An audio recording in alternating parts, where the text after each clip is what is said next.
is Totally 80s, the podcast dedicated to the music of the greatest decade ever.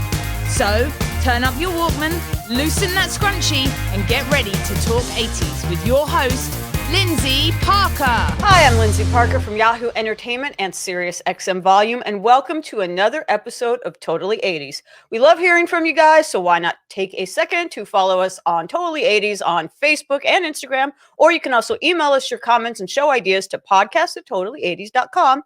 And just a reminder, if you want to see our lovely faces, you can catch this episode on video as well on our Totally 80s YouTube channel, so go check that out.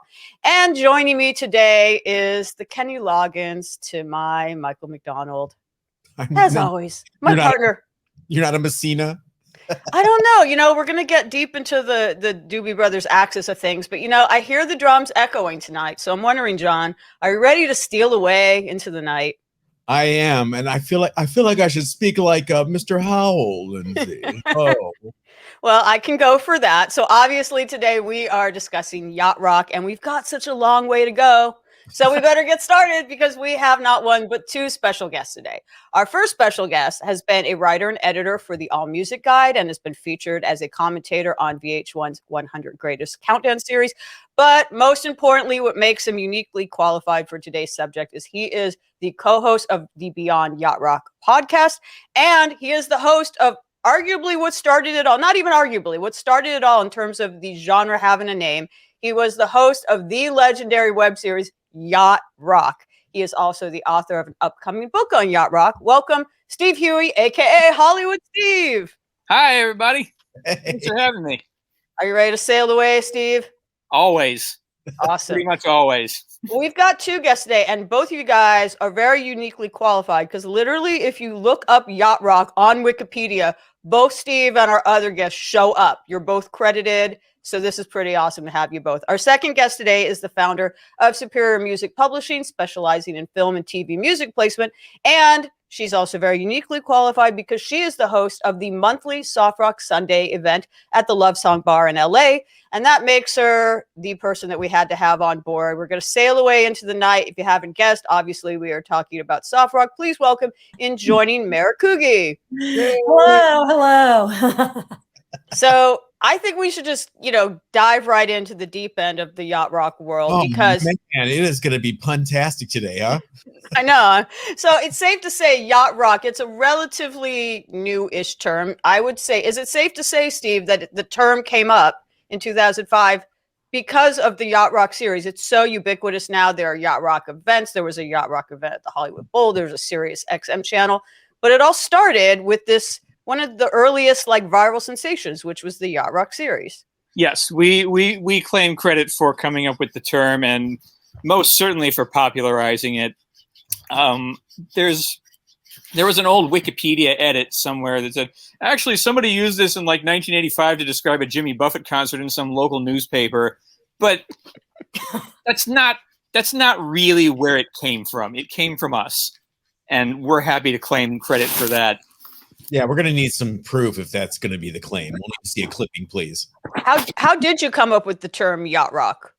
The creators of the Yacht Rock web series, my buddies J.D. Riznar and Hunter Stair, were trying to develop a web series where where this music was going to be the soundtrack to it. And the original idea was it was going to be about jewel thieves who lived on a houseboat because they had access to a houseboat where they could shoot. And as they kicked the ideas around, it turned into, why don't we just make the show about the music instead of this whole mess? And so kind of the nautical theme sort of stuck with it. We'll call it Yacht Rock because it's high end. This is high end music by seasoned studio pros, and it sounds really expensive, and you have to play it on expensive hi-fi equipment to really get the most out of it. Oh, that's an interesting way. So it's really, I think as the years have gone on, we've come to see the yacht as much more of a metaphor than a literal. It's not necessarily literally about boating. Not necessarily, but it's a plus if it is about sailing or yachts or whatever. But there are some factors I saw listed on the Wikipedia page. And Mara, you wrote pretty much a thesis about this for the now defunct Music Aficionado site, which luckily, thanks to the Wayback Machine, I was able to check out. But here are some of the things. high production value, use of elite LA-based studio musicians and producers, jazz and R&B influences, electric piano usage, complex and wry lyrics about heartbroken and foolish men, particularly involving the word fool. I believe in it. And an upbeat rhythm called the doobie bounce. So these are some of the elements, the elements. All music, which of course Steve writes for, says, emphasis more on melody than the beat, keeping the emotions light, even when the sentiment turns sad, and always keep it catchy, no matter how modest or deeply buried in the track list the tune happens to be. So these are a bunch of elements. But Mara, I want to talk to you since you wrote this thesis type story. Yacht rock and soft rock. I think we need to define the terms before we start getting into the artists and stuff, because there's overlap between the two genres, but they are different things. So what is yacht rock and what is soft rock, and how do they meet in the middle? Well, I think that soft rock is a broader genre than yacht rock. I think that soft rock is tied in to kind of a specific group of musicians and their influences, but soft rock is more about the genre. So anyone could come up with a soft song. So you end up with, Dean Friedman's Ariel, which is a soft song that was apparently popular on the East Coast, because I don't remember it, but it was a big deal on the East Coast. And he didn't have a connection to anybody, but he did create a song that was soft and fit in nicely on soft playlist.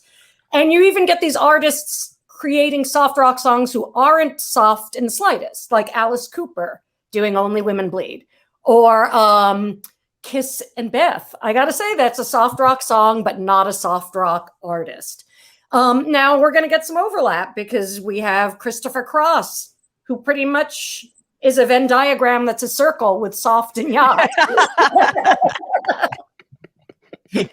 But what makes it yacht? I mean, obviously, Christopher Cross being a great example because, his biggest song or his first really big hit was Sailing, but not all of and Ride Like the Wind was also referencing, nautical activities, if I'm not mistaken. But like it doesn't have to be about yachts and the beach and the sea. It helps. But what makes it yacht rock specifically? Is there a difference?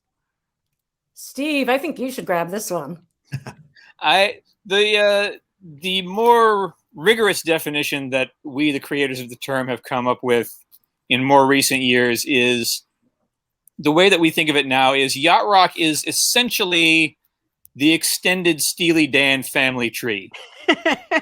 These are guys. It starts with guys who played on Steely Dan albums, went out into the big wide world, brought what they learned from Steely Dan into the broader land of soft rock, and just kind of brought this bag of jazz and R&B tricks into soft rock. And there's this subtle shift from, if you look at the number one hits on the adult contemporary charts in the late 70s, it's a lot of very, very soft country rock and just that sort of realm. Yacht rock sort of brings this very subtle influence of traditionally black music onto the adult contemporary charts. And so it's unified a lot by the studio personnel that backs all these records.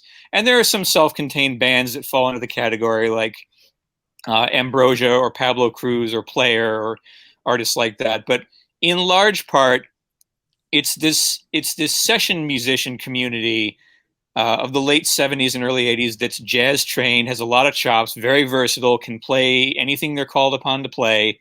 And this collective just sort of develops their own distinct sound. And it's defining what yacht rock is kind of like playing Spot the Influence on individual tracks a lot of the time is how we've kind of come to think of it. Well, I'm curious, when the Yacht Rock web series started and became this phenomenon, and then began the term yacht rock, obviously it was spoofing a lot of artists like, Hall & Oates and Christopher Cross and Toto and bands like that. Like, was it well received among those artists, or were they like insulted by it? I think now they probably embrace it, but I've talked to people like Christopher Cross when I interviewed him, and they don't, do they shy away from the term, or are they like totally into it? it feels to me like there's some ambivalence. Like they like what it's done for their careers. It's it's helped keep them in the spotlight. It's they can go on tour again and play to bigger audiences. Back when people could make money from downloads, their iTunes downloads went way up all of a sudden. But I think a lot of them, because they're not used to having a lot of critical respect for their music, they're still kind of like, are they making fun of? Do they like us? Do they actually like us? Are they just making fun of us? Is it a weird thing of both? Like, I think it's weird for some of them to, when they're not used to getting love letters at all, suddenly start getting love letters from smartasses. Like, how do I read this? I'm not sure.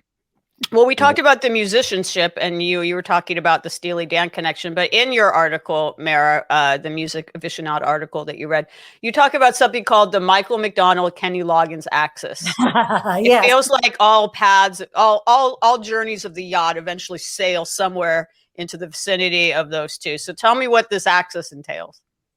I feel that we kind of have we've got a family tree. And they're kind of like the Kevin Bacon of it. I feel like Kenny Loggins, see, Steve's nodding. It's like you have Kenny Loggins, Michael McDonald. I think I'm shifting away from his Steely Dan family tree, slightly more doobie word, but I think we're on the same, the same thing here. But it's, I would say that basically most of the artists who are in the Yacht Rock tree have either worked with Kenny Loggins or Michael McDonald, or worked with someone who's worked with them. And I don't even think we have to get out to another, another degree. I think we're pretty much gotten it there. So that's where we're getting different from soft rock. Because soft rock, you've got John Denver and, just people who are making songs that fit in on the radio perfectly well with the softer yacht rock, but just were not connected to it. This is why I get frustrated when I go to some yacht rock event and they're just playing I don't know, England Dan and John Ford Coley or something. And I'm like, well, we talked about. Oh, sorry. Go ahead, Steve. That's at least more forgivable than just Eddie Money or something. It's turning into this random '80s song that this sounds good on a boat. I guess that must be yacht rock. And no. Well, how did Fleetwood Mac escape this tag? I would argue Christine McVie songs are yacht rock. Silence. That's a pregnant pause right there. My way of thinking, there's not enough jazz or R&B in Fleetwood Mac. It has this very LA studio sheen to it. It's got the high production values, but to me, it's more its own thing. It's its own brand of soft rock that doesn't have roots in black music for the most part. Well, obviously this genre and this kind of dual hybrid genre, soft rock and yacht rock, its origins and, arguably its glory days were in the 70s. But of course, this is the totally 80s podcast. So we're going to focus on 80s stuff. And we might as well start talking about Christopher Cross because we already name checked him because he was so huge. Besides the fact that obviously he had a song called Sailing. So there you go. Exactly 40 years ago, 1981, he made Grammy history that was not repeated or equaled until Billie Eilish did it about 38 years later when he swept the big four: album, song, record of the year, and best new artist. And then it was kind of over almost immediately. He was so big for a moment, and I don't think he gets his due. So let's talk about how important he was and why his moment in the spotlight was so short-lived, really. I'm a big fan. I think he got killed by MTV. I think he got killed by John Taylor, who I love. Who, looked good on a yacht in the Rio video, but was not doing yacht rock. Right. I think Christopher Cross was killing off the fantasy that all singers are just magnetic and charismatic and gorgeous. Hall & Oates did okay, Hall & Oates definitely transitioned, but actually you bring up a good point. So MTV really hurt Christopher Cross, and obviously he won the Grammys, all those Grammys 5 months before MTV premiered. Air Supply, I don't know if you could, I certainly would consider him soft rock. I don't know if I consider him hard rock. they had like #1 and top 10 songs in 1981. And I don't think MTV, I mean, I interviewed the guys from Air Supply, and they said MTV never played them once. So like, what was it that was this backlash? Was it just like people didn't think that this music was cool? Was it the fact that they didn't look a certain way? Or was it the fact that they didn't, were they partially to blame in that they didn't embrace the medium and make music videos?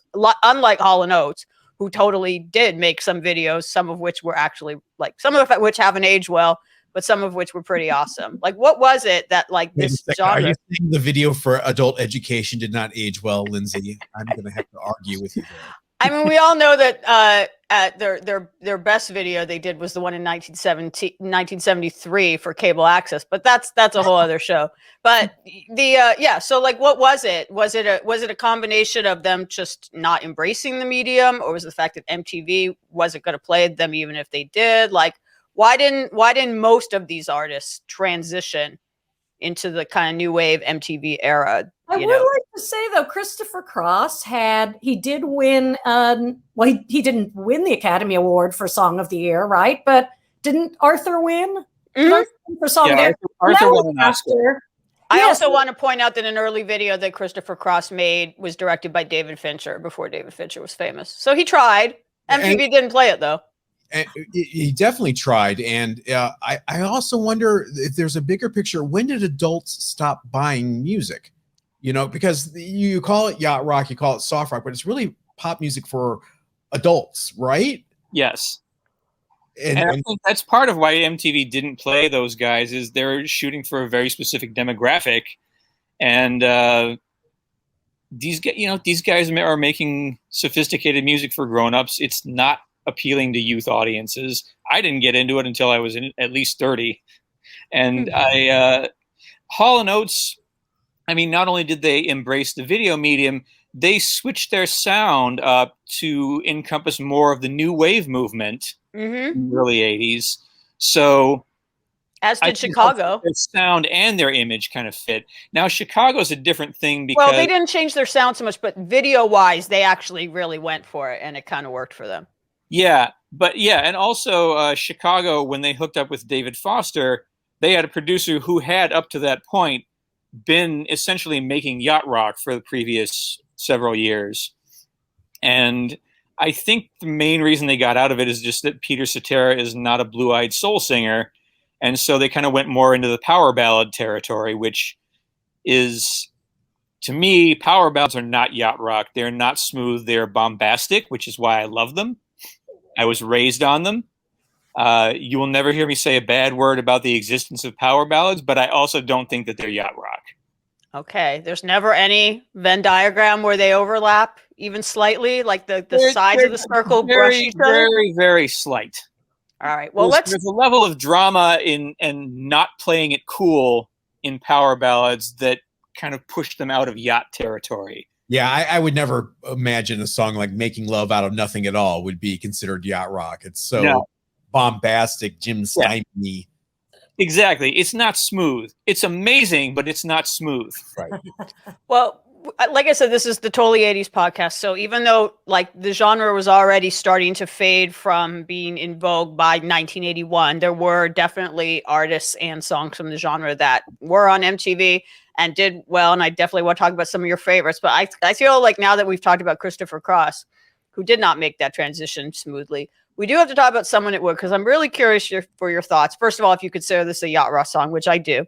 But more importantly, why is it that Africa by Toto became like the song that won't go away? I mean, it's been parodied so many times, spoofed so many times. It's referenced in pop culture. So many like hip hop artists have sampled it. Everyone's covered, like Weezer have covered. Everyone covers this song. The song just continues to grow in popularity. Like maybe it went away for a minute, but it's been back for a long time. What is it about this specific song that kind of like is the one that's in Stranger Things and like is the one that everybody like knows and loves? And do you consider it yacht rock? I guess that's actually where we should start. Yes, I would. Yes. Okay. Good to know that. I do as well. But what is it about this song that kind of captured not just the generation, but the new generation? Like Gen Z people know this song. I think it should be either Hold the Line or 99. I think those are way better songs. I think it should be Rosanna. Rosanna. I think Rosanna is, everybody talks about the Beach Boys' Good Vibrations being this miniature pop symphony. I think Rosanna is a miniature pop symphony. But what is it? Why? Do you have any theories? Was there, a specific time when it, was rediscovered in pop culture by someone covering it, or a TV show featuring it, or whatever, that made this like the go-to yacht rock song that even total Gen Z TikTokers know? Everyone knows this song. And I like the song, by the way. I'm not really sure, but my theory is that it's a very, very catchy piece of music and nobody understands the lyrics. Like, what is this song about? I'm not sure. I have to sit here and listen to it 20 times trying to figure it out.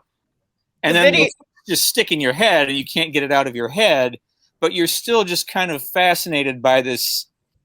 What are they on about exactly here? The Serengeti, Kilimanjaro, Yes. I believe. The video is not aged well. The video directed by Steve Barron, who is, of course, a directing god, who directed like Take on Me and Money for Nothing and Billie Jean, but the video is not aged that well. It's a little colonial. It's not, but I wrote an article recently about this.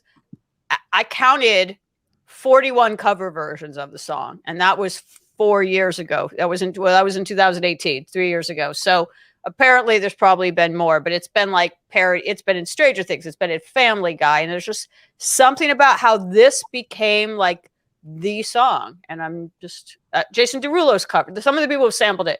Nas, Exhibit, Ja Rule, Wiz Khalifa, Jason Derulo, JoJo. Some of the other people have covered it. CeeLo, Howie Day, Eric Benet, Reliant K, Avant, St. Lucia. Like the list goes on. I just wonder, like, why it's this song. And what song besides other Toto songs, like what song do you think of the 80s should have been the one that's like the ubiquitous, like totally 80s yacht rock Meme. song? I think it should be What a Fool Believes, in all honesty. I think that is like, what do you think, Steve? I feel like if you had to pick the single most definitive yacht rock song, that's the one. It's a great song. And it misses the 80s by a year. It's got the Doobies bounce. Yep. What is the Doobies bounce? What does that mean? It's it's a term that came from our podcast, and we were trying to figure, like, we hear that back and forth, up and down, What a Fool Believes piano line echoed in so many other songs after that comes out. Steal Away by Robbie Dupree, He's So Shy by the Pointer Sisters, Get Used to It by Roger Voudouris, some other, there's so many I can't even they don't even spring to mind all at once, but it's like people are riffing off of this riff, trying to throw it into the background of anything they're doing to kind of contemporize the sound of what they're doing and get it on the radio. And more often than not, it seems to work. Like, oh, that reminds me of that great Doobie Brothers song. Let's throw this on. So what other songs from the 80s specifically that qualifies yacht rock in particular would you recommend that maybe are not the obvious ones, the deep cuts? Let's see. I would recommend anything off of Quincy Jones's 1981 album, The Dude. Okay. That is even kidding. That my recommendation was going to be 100 Ways. So yeah. So that is it. That's the definitive recommendation here. People think that I think people tend to think of yacht rock as this very white kind of music, and what you get kind of after the disco demolition backlash in '79, you get black artists trying to reinvent their sound for the post-disco era, and they start to draw upon yacht rock as this thread of something that's out there that they can do, and The Dude is like ground zero for that. Yeah, and it uses a lot of the yacht rock studio guys, like Steve Lukather is on that album, a bunch of other guys. There's a lot of yacht rock on it. It's and then it starts to spin off these other artists, like Patty Austin and James Ingram both get their solo debuts off of that record. They do Baby Come to Me, which is like a definitive yacht rock song from 82, 83. And it's also kind of the springboard to Thriller. Toto is all over Thriller. Human Nature was a Toto song that didn't make the Toto album. And that was written by Steve Porcaro, yes. Wow. Oh, Steve Porcaro. Yeah. Steve Porcaro with lyrics by John Bettis, who used to work with the Carpenters. Is there a version of that exists, like like unreleased, leaked version on the internet somewhere of the Toto version of it for all intents and purposes? No, I don't think so. From what I read, it was just this instrumental that was on the B side of a tape that wasn't meant for Quincy Jones to hear, and they played through the songs that Steve Porcaro submitted, and then the tape flipped over and they heard that instrumental. Like, ooh, what's that? I am wondering, I mean, Toto obviously is an exception to this because they were huge and Africa was all over MTV, as was Rosanna, just like Michael Jackson was. But, the emphasis on the great musicianship, the studio musicianship, the Porcaros of the world. Do you think that was a reason for part of the backlash or that falling out of favor at the time? Because it wasn't cool to be such a great studio musician. It wasn't punk rock or DIY or hip enough to have top of the line musicians on a record. Yeah, I mean, I think part of it is when punk and new wave came out, it was this emphasis on feeling and inspiration over craft. This is the raw, rebellious rock and roll energy that I want out of rock and roll. All these other guys, they learn to play. It's just, it's there's less feeling to there's less quote unquote authenticity to it in the minds of some people. But I think that craft is a big reason behind the revival of it. Now that it doesn't have this cultural baggage behind it anymore. It's either 30, 40 years on.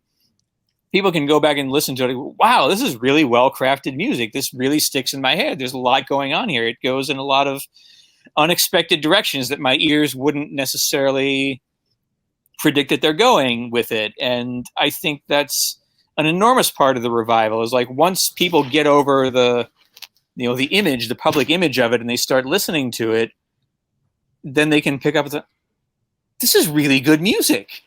This is really good. Why didn't people like this? Exactly. Mara, when did you, obviously you have a successful soft rock DJ night in LA and it's kind of become part of your brand. You DJ events where you play this music. When did you start to notice the renaissance and realize there was a market to have a live event like this? Was it because of the Yacht Rock web series or when did you get the idea for it? It was when I was driving home and I was listening to one of the SiriusXM stations and I heard the beautiful Alice Cooper soft rock song, I Never Cry, sorry, which I just love. And I was like, you can go to a club and hear 80s music anywhere. You can go to a club and hear the Clash or Blondie, or, you can hear disco, you can hear punk rock, but you could not go to a club and hear England Dan and John Ford Coley. But those songs were massive. I mean, record sales in the actual early 80s for whatever, Christopher Cross or a Seals and Crofts or whatever, these were massive, massive artists. And the Song of the Year Grammy went for 4 years in a row to soft rock song. But in the 80s, the 70s seemed so painfully uncool in a way that you can't imagine now looking back at both of them. And I don't remember the 80s feeling this uncool and the 90s or the 90s ever feeling this uncool, but there's something in the 80s where you were all just you wanted to be new wave and punk rock and just look really slick. And you just look at these disco outfits and you're I think we need to move on from that. Mm-hmm. And it just got painfully uncool in the 80s. And it took a little bit of time to kind of recover from that. But this happens to a lot of artists. I mean, I remember in the 80s, there was a period when Hall & Oates were pretty uncool, even though they were big. Nobody who liked the Ramones would listen to Hall & Oates. It just wasn't happening. And Queen, I remember Queen in the 80s, everyone thought of them as bombastic and slick and just this dramatic, uncool thing. And now look, I mean, everyone loves Queen. It's because we're now divorced from the cultural context that people didn't want to hear it because of that. And then now, separated from that, you can just appreciate it purely on musicianship. Well, in the words of Christopher Cross, we've got such a long way to go. We're riding like the wind. There's so much more to discuss. Can we keep this yacht journey going? And can I have you come sail back onto the podcast next week to talk some more? Sure. Absolutely. Well, thank you. We'll see you guys next week. In the meantime, I'm Lyndsey Parker, and I've also been joined by the logins to my Messina, the Hall, to my Oates, Mr. John Hughes. We want to thank you for listening, and remember to give us a rate and review on your favorite podcast platform, and we'll catch you next time. This was Totally 80s, the podcast dedicated to the music of the greatest decade ever. Don't forget to follow us on Facebook and Instagram at Totally 80s, and please leave us a review on your favorite podcast platform. Until our next episode, catch you on the flip side.